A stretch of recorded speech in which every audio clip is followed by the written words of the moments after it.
Welcome guys, today I am with the Edifier X5 and I'm going to show you how you can pair them with your MacBook.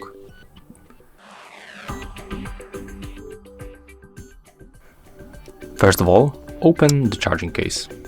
Take the left and the right earbud.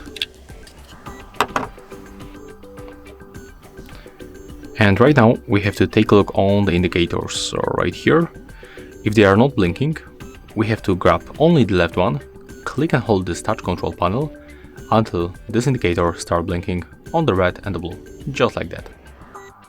The pairing mode is available only from the left earbud. On the right one you cannot turn it on like that. Take a look.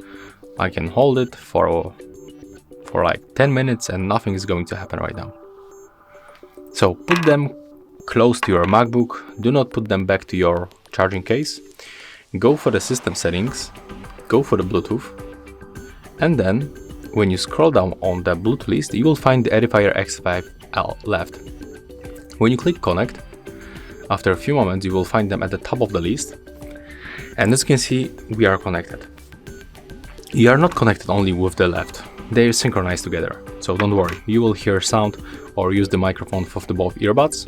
And the last thing, I can recommend you to go for the sound settings on your MacBook and be sure that the output and the input sound is switched to our Edifier X5 earbuds. That's all for this video. If you find it helpful, remember to leave a like, comment and subscribe.